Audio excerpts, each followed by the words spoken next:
sasabihin eh. Sorry. Good afternoon.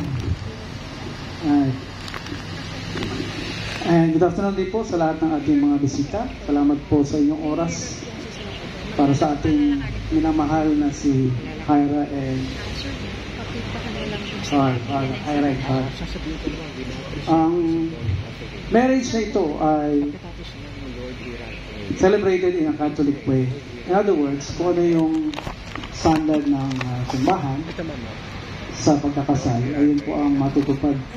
Pag garden wedding, we expect different people with different religions. So, we just ask for your cooperation para ma-enjoy ng ating couple yung solemnity ng marriage nila.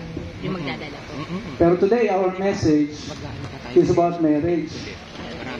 Hindi about kung paano ituring ng religion ang marriage. Doon lang tayo sa marriage. Sino ba yung nag-create ng marriage? Ano ang design ng marriage? Ano ang ini-expect ng Diyos sa bawat mag-asawa? Hindi lang sa kanila na nandito ngayon na kinakasal. Marami ang hindi na naniniwala sa perfect marriage. Every time meron kaming kina-counseling or sineseminar about marriage and relationship, pag nagtanong ako, may perfect marriage ba? Hindi pa tapos yung question, umiiling ng ganon. Sa aming pag-aaral sa marriage for about 30 years, since 1990 kasi involved na ako sa mga legal cases, mga problematic marriages, sa korte, sa counseling, involved na po ako dyan. Kaya nga po ako for 30 years, nakabuo po ako ng libro na nagtuturo ng tamang definition ng marriage, tamang pag-handle ng relationship sa bawat mag-asawa. Kasi yun ang pinakamahirap i-handle, yung relationship. Kasi pag nagkaroon ng relationship between two persons, ang iniisip ng tao, yung siya lang, yung tungkol lang sa kanya, hindi na yung tungkol sa partner niya. Which is wrong. Pag pumasok ka sa relationship, ibig sabihin, ready ka sa ibibigay mo sa kanya. Ganon din sa other side. Ready ka sa ibibigay mo sa kanya. Ano ibibigay mo sa kanya? Yung pangangailangan niya. Ano ibibigay mo sa kanya? Yung pangangailangan din niya. Hindi na yung tungkol sa'yo. Bakit? Tapos na yan eh. You have all the time in the world during your single days to enjoy your singleness. You have all the time in the world to develop yourself, find your identity, and purpose in life.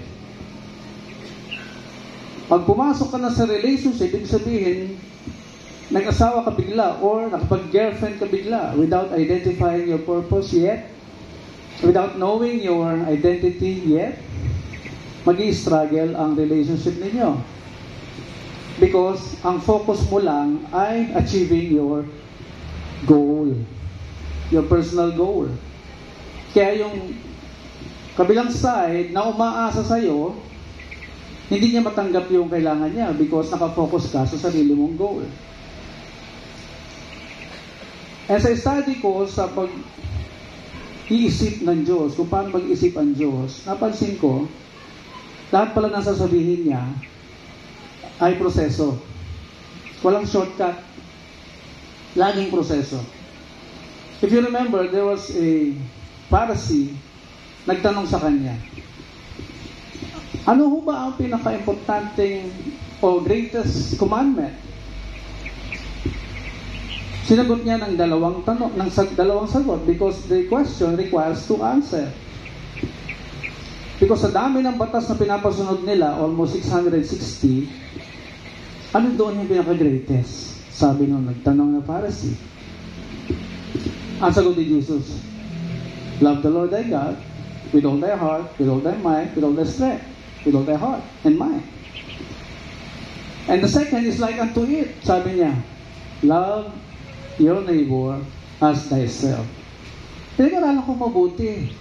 Proseso pala yun. Step 1, know God, love God, know His mind, know His heart, Paano siya makapag-deal sa tao? And when you know God well, makikilala mo sarili mo. You will discover your purpose in life. Because you were created in His image.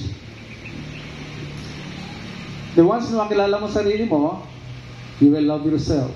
Papahalagaan mo sarili mo. You will never do stupid things to hurt you or hurt others. Di ba? Natutunan mo na yung kilalanin yung sarili mo. Mamahalin mo sarili mo. Didisciplinahin mo sarili mo. Hindi ka nasasama sa mga taong nagsasaya ng oras. Kaya ang isang teenager na ayon sa pag-aaral ng science, before 12 years old, pag na-discover niya ang kanyang purpose, disiplinado na yung bata. Alam niya kung ano yung bibili niyang libro. Alam niya kung hindi siya dapat magsayang ng oras sa isang movie na hindi related sa kanyang passion, sa kanyang goal. Kaya pag tumutong ng teenager ang isang tao without identifying, knowing his purpose, mag-experiment yan. Mag-experiment. Kaya dito papasok yung responsible parenting. You have to study responsible parenting. Napag-iiwanan na tayo. Pinag-aralan na nila yan centuries ago. Like the psychologist Carl Jung, Erik Erikson, you just have to study them, no? Tinatapon na nila yung mga libro nila dito sa atin. Lagi nasa sale yan. No? Then, you discover yourself, your purpose in life, you are disciplined, then you are ready to offer yourself to your neighbor. Yun po yung sequence. A neighbor can be your spouse, your siblings, your parents. Kasi punong-puno na ng love sa sarili mo, meron ka na may bibigay sa kapwa. So pag nasa marriage ka, relationship, hindi mo pa discover yung purpose mo, mag-i-struggle ang marriage. Bakit? In the first 5 years, hahanapin yan ng nature. Because you are supposed to grow together in the first 5 years. Kaya ang taas ng hiwalayan during first 5 years, statistically. Bakit? Struggling ang marriage. Ang babae, naghahanap ng direksyon. Kanino? Sa lalaki. Because sa lalaki lang inuutos ang pagkakaroon ng direksyon. Although the woman can also have her own direction. Kaya pag yung lalaki, yung husband, hindi nakita ang direksyon niya, the woman will take over.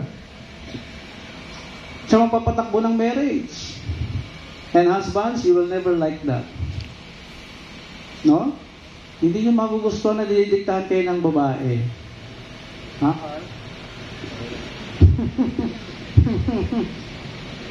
Hindi kayo matutuwa in the long run na yung babae ang nagdi-decide sa lahat ng bagay. So, after 5 years, magrereklamo ka na sa mga kaibigan mo. Parang wala naman akong asawa. Nasaan ako sa marriage na ito? Kasi hindi ka kinukonsulta eh. Siya na lang lagi nagdi-decide eh. Bakit siya na lagi? Eh wala kang direksyon eh. How do you expect a woman to submit to you? Submit to you where? Kung wala kang direksyon. Saan magsasubmit? Diba? Yun ang totoong meaning ng submission. Submit to the husband's vision. To the husband's goal. Eh kung wala, saan magsasubmit yung babae? Because you are supposed to fly high together. Not just one. Hindi lang isang tao yung may desire na umunlad ang buhay. Pareho tayo, pareho kayo. Lahat tayo. Merong desire to fly high. Pero pag may asawa, dapat flying high together as one body. O ito pa. Tinanong uli si Jesus, may karapatan ba ang tao na hiwalayan ang kanyang asawa anytime na gustuhin niya? Because yun ang nangyayari sa kanilang panahon. Napakasama ng marriage and family status during the time of Jesus Christ. Kaya nagtanong sila uli, is it lawful for a man to divorce his wife for any reason at all? Anong sagot ni Jesus? Hindi niyo ba nalalaman Na from the beginning, ginawa ang male, then female. May sequence. No? Hindi lang basta iniwan yung male. Hinanda muna yung male. Tinuruan yung male habang nag-iisa. Anong sabi sa kanya? Stay in the garden, work and protect it. Work in Hebrew means vision, to become.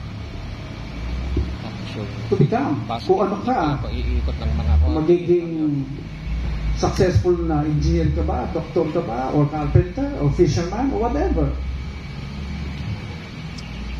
Sa lalaki lang yung inatas ng Diyos. Everything was given. All instruction was given before the female was created. So magmamalfunction ang marriage without the husband's direction. Now, nagreklamo yung lalaki. Hindi pa actually reklamo. Naramdaman niya na hindi niya kauri ang mga animals. Naalala niya yung binasa kanina. But for Adam, no suitable helper was found. Sabi doon sa Bible.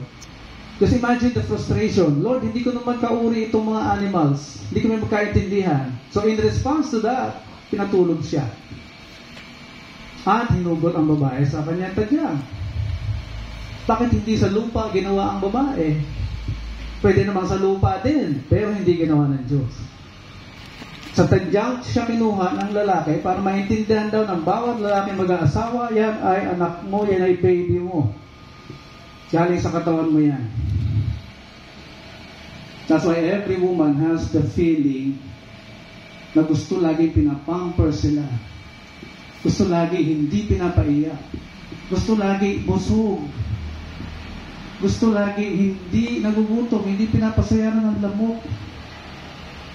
That's how they feel because she is your baby. Every woman is a man's baby. Pinag-aralan na rin po yan. Hindi po ako nagsasalita dito by opinion or by feelings. Hindi. Pinag-aralan ko po lahat, binasa ko po lahat ng kanilang studies. At kinompare ko sa nangyayari din sa amin. Kami po yung mga marriage priests. Kami po yung nakakaranas ng marriage. Kaya we are speaking by authority. Nakakalapansin ko, pag yung babae, lahat ng pera niya, kanya lang. Pag pera mo, pera din niya. Pansin niya ba yun? Diba? Pag pera ni husband, pera din niya. Pag pera niya, sarili lang niya. Pansin niya ba yun? Doon yan galing sa Genesis, yung binasa. Because you all expect your husband to provide for everything that you need. Husband ang magpo-provide niya. Because from the word itself, husband, doon galing po yan. Housebond. The one who binds the house together. At kasama doon yung description na cultivator, tiller ang husband. Cultivator means, ano man yung ina-expect mo sa asawa mo, na nasa mind mo, ikaw ang may obligasyong gawin siya according sa iniisip mo. Okay? Kung yung pinili mong babae, meron ka bang ini-expect na kulang, ikaw din husband ang magtatrabaho to work that out, to make her the woman in your mind. Pupuhunanan mo. Because that is also part of your job as cultivator. Tiller also.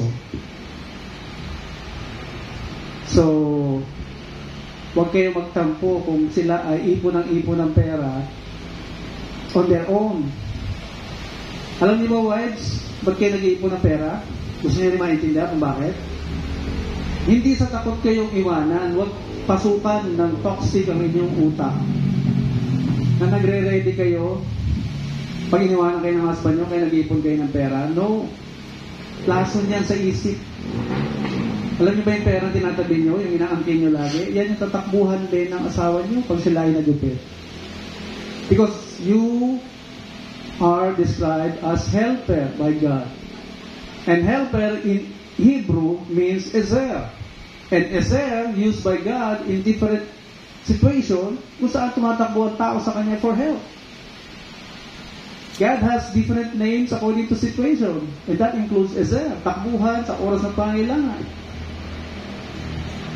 Kaya huwag gastos ng gastos. Dahil pag hinanapin ng husband nyo, pag nagipit siya, sigurado may stress kayong dalawa. Because that saving is supposed to be for the institution that you both created. Institution ng marriage. And that institution is invisible. Hindi naman alam ng tao pagka lumabas kayo, na magkahiwalay. Hindi alam ng tao kung kayo ay pamilyado or married unless lagi nakasuot yung wedding ring. Di ba? Kaya na-invento siguro yung wedding ring. A physical symbol must be shown to the public para malaman ng tao na meron na nagmamay-ari sa'yo. Kaya huwag uhubarin ang wedding ring. The moment hinubad niya, you are opening the doors for others para landiin ka. Okay? So the moment na may naglalandi, pakita mo na, pakita mo to, wedding ring. Okay? And finally, the meaning of marriage is gem. Gem. Which means the fusion of two elements. Fusion, pinag-iisa kayo. Fusion of two elements. Because you are two precious stones. Paano pinag-fuse ang dalawang elemento? By heat, by pressure, init, kasama yung stress ng buhay. Kaya pag naging kontrabida, tingin ninyo sa isa't isa, mahirapan kayo maging isang katawan. Mahirapan kayo. So I hope baunin nyo ang mensaheng ito at i-apply. Hindi naman sa alam ninyo, pero i-apply ninyo. Your husband needs respect. Yun ang kanyang priority. Your wife needs love. Yun ang kanyang priority. So i-research nyo yung pagkatao niya, ano yung mga bagay na hindi mali-disrespect siya. I-research mo din yung mga love language na gusto niya. Para mas maramdaman niya yung love galing sa'yo. Hindi sapat yung pirmahan lang. Di ba, no? Ira, hindi sapat yung pumirma ka lang. Because love and respect are both verb. May kailangan gawin. Okay? So, congratulations to the both of you. Amen.